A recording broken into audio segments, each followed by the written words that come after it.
que está acontecendo com os fiagros? No vídeo de hoje a gente vai apresentar tudo o que está acontecendo com o setor e por que houve esse movimento de queda em setembro. Mas antes, me apresentando, meu nome é Caio Araújo, responsável pela assinatura de fundos imobiliários e fiagros aqui da Empíricos. Bom, explicar um pouquinho da conjuntura do setor, né? Teve muito barulho em setembro, uma queda generalizada dos fiagros durante o mês, bem como notícias de inadimplências, recuperações judiciais, né? Acho que a AgroGalaxy foi o principal player aí que tomou as manchetes durante o período. Então vamos explicar um pouquinho o que está acontecendo e quais são os riscos e oportunidades que temos dentro do setor. Precisamos falar um pouquinho de contexto para explicar todo esse cenário.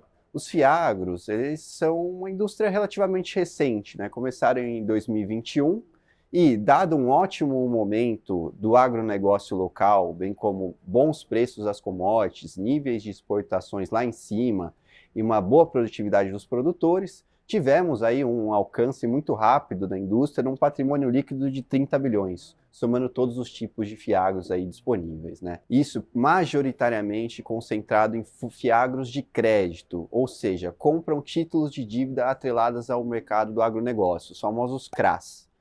Tenha em mente que esses CRAs são de devedores de risco médio a um risco mais alto, que a gente considera como high yield, tá? Tanto em relação ao governo, às subvenções, quanto ao financiamento bancário. Então, esse é um ponto importante quando a gente trabalha com risco de crédito, tá bom? Passado esse momento positivo no setor, majoritariamente concentrado nos primeiros 2 anos, 2023 começou uma maré negativa para o segmento como um todo, especialmente para os grãos, soja e milho, né, que são as principais culturas aí presentes nas carteiras dos fiagros. Dentro desse movimento, uma maré negativa, ocorreu um aumento da oferta global, influenciada pela produção dos Estados Unidos, e uma instabilidade da demanda chinesa, que a gente está vendo principalmente agora em 2024.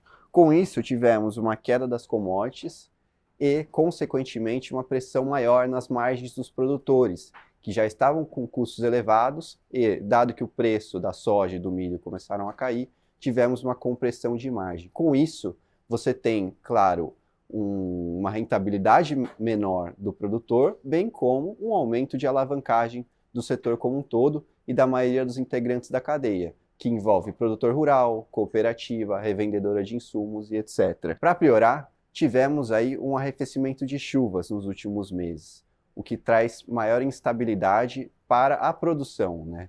E o produtor começa a rever suas perspectivas de produção, de semeadura, especialmente para a soja. Então isso trouxe para o setor uma instabilidade e com isso eventos de crédito começaram a surgir. Já desde o ano passado, temos visto renegociação de dívidas, de covenants financeiros, aumento de alavancagem e algumas carências, né? Algumas extensões de descontos que os credores aí acordaram com os seus próprios devedores. Então foi desde aí, principalmente meados de 23, que essas carteiras de crédito, CDI+, começaram a apresentar uma certa volatilidade, tanto na questão dos rendimentos quanto nas cotas, né?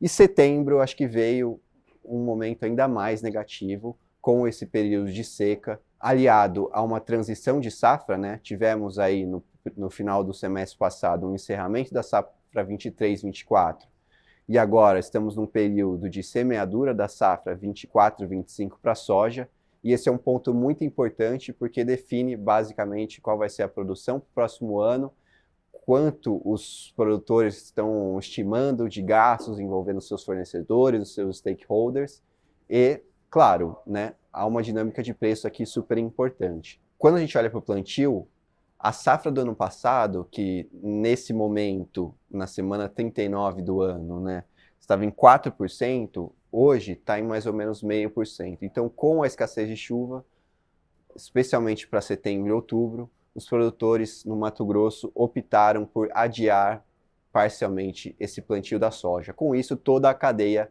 é afetada e alguns dos players, especialmente revendedores de insumo e participantes desse mercado, como a AgroGalaxy, são os primeiros aí a sentir uma mudança no que diz respeito à demanda.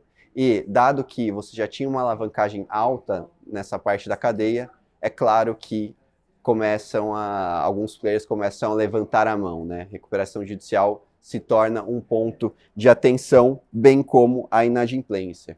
Então, com esse movimento, tivemos aí em setembro uma queda de mais ou menos 5% entre os principais fiagros da categoria. Essa sexta apresenta um recuo de retorno no ano, já considerando os rendimentos também, e um indicador de preço sobre valor patrimonial na casa de 15% na média. Então, claro, é uma deterioração de valor que está muito atrelada a essa perspectiva mais negativa de crédito, né? Afinal, a gente está olhando aqui, no final das contas, um risco de crédito, que é a principal exposição da carteira dos fundos, e essa análise de risco é super importante. Daqui para frente, esse final de ano ainda nos reserva volatilidade na nossa percepção, tanto em relação a esse cenário nebuloso envolvendo a produção, especialmente da soja, tanto em relação à execução de garantias, né? Você tem dentro dos CRAs garantias que os credores podem executar em casos de inadimplência, e essas garantias são muito importantes para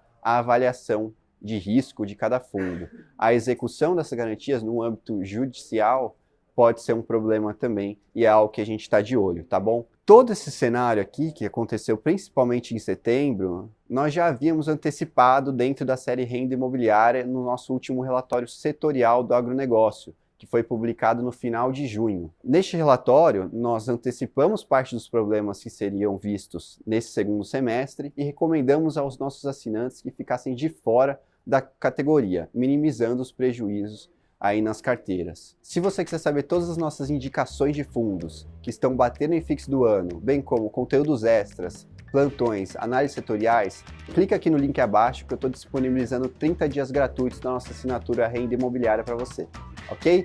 Um abraço e até a próxima!